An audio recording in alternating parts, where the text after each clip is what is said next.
What is games-based learning? JISC says that games-based learning refers to lots of different types of software or applications that are used for educational purposes. These different types of software and applications may be integrated within the classroom to try and engage children with their learning. Robertson, 2012, believes that games-based learning is a technology that is becoming an increasingly important way of delivering elements of the curriculum. We can see here a quote in the speech bubble from a teacher who embraced games-based learning within her classroom. She takes what children are enthusiastic about, which in many cases is gaming, and uses this to her advantage to engage her students in activities that promote many important skills. Before we talk about games-based learning in depth, we need to establish first of all what a game is. There are many definitions of what a game is. Here are just a few.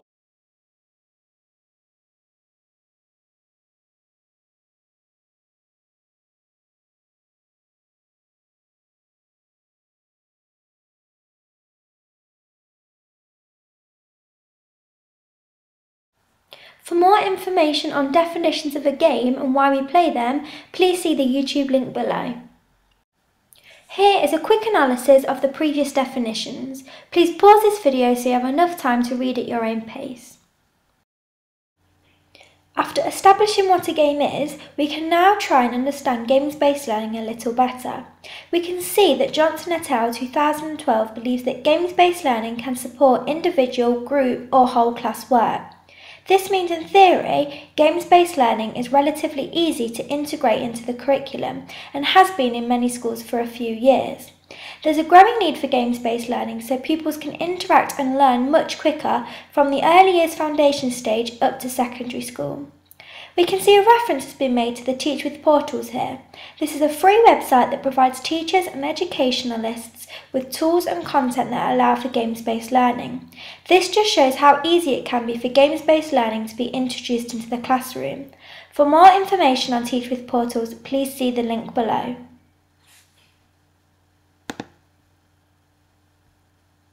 We will now look at a few ways in which games-based learning can be and is integrated within the curriculum. The Nintendo Wii is a very popular device used within schools to engage students from all different ages. Many schools use the Nintendo Wii as part of PE. Murray states that schools are finding the value in the Wii because physical activity is involved in nearly every game. These games also improve many skills such as balancing. Another way that Wii can be used within the classroom is by taking advantage of the Me software. This allows children to create miniature characters that represent themselves. It gives the children the opportunity to think about their facial features and how to portray these artistically. The only issue with the Wii is that only 4 children can play at a time, making it either very time-consuming or unfair, as not all pupils may be able to get to use the software. However, the Wii is a great way to get students engaged with physical education and teaches the children there is always an aspect of fun when exercising and that you should enjoy it. Online games are another great way to integrate games-based learning into the classroom. There are many different websites that provide free, educational and interactive games for all ages. Many of these different games will be discussed later on within the wiki. One of the first identifiable advantages of using online gaming is that it allows children to get used to computers and is a good way of introducing e-safety within the classroom. Here we have a similar sort of software to the Nintendo Wii, the Xbox Kinect. The Xbox Kinect is a piece of equipment that uses a camera to capture all of the body's movements in order to play a game. This helps students become self-aware and is a different way to engage with PE. The Xbox Kinect can be used a lot within the early years foundation stage, as there are many games that allow children to identify different numbers and colours by using their body shapes. Mobile devices are being used increasingly within schools today as they can hold many applications that provide educational outcomes. iPods are one of the main handheld devices that are now being used within schools. We can see from the statistics in the top left-hand corner that students enjoy using the iPads to support their learning as it made their lessons fun. Games are used on the iPad by downloading applications. Within the iTunes store, there's an education category that shows the customer how good the app is by a star rating and a brief description of what it does. One of the main advantages of the iPad is that once you've paid for the device itself, the apps are either free or very cheap. Apps will be discussed in more detail throughout the wiki. Another handheld device that seems to be beneficial within the classroom environment is the Nintendo DS. A game that is commonly used within the UK on the DS is brain training.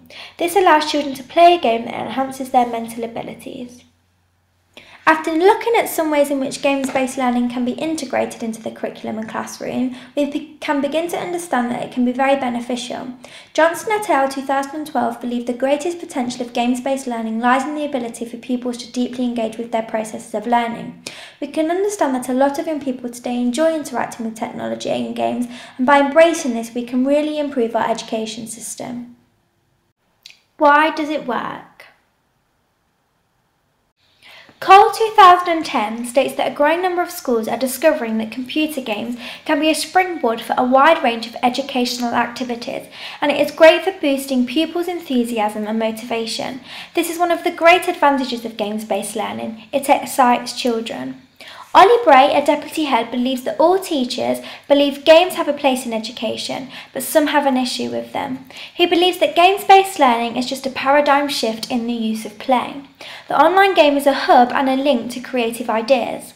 We can understand that creativity is key when working with children, especially those in primary education.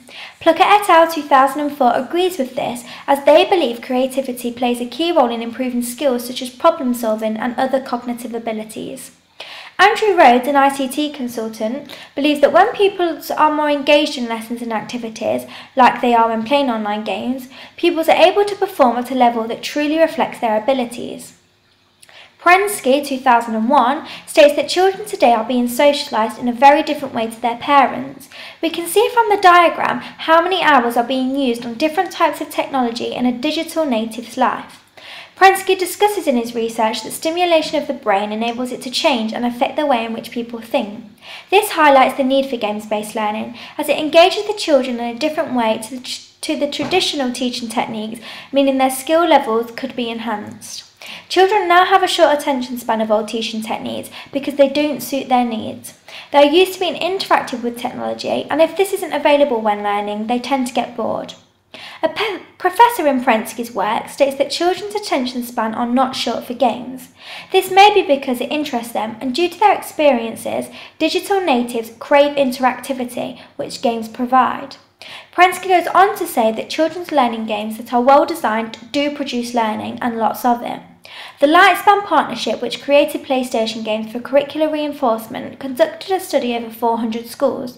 Their findings showed that the math problem solving and math procedure scores were 51% higher than before.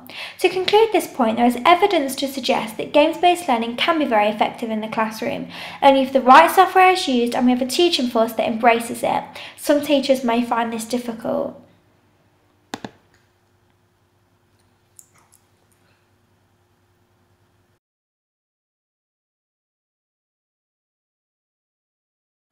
Now we have an understanding of what games-based learning is, we can progress through the wiki and learn how it is used within the key stages and SEN.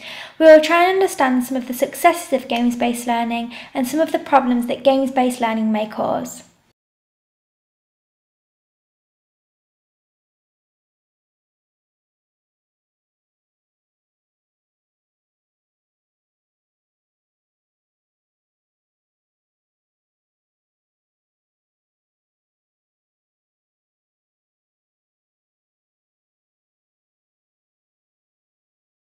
We can see that Curriculum 2010 supports Ollie Bray in that many teachers see value in games-based learning. When this study was conducted, teachers had not yet took games-based learning fully under their wing. As we progress through this wiki, we will begin to understand how games-based learning has been embraced and how it could progress within the future.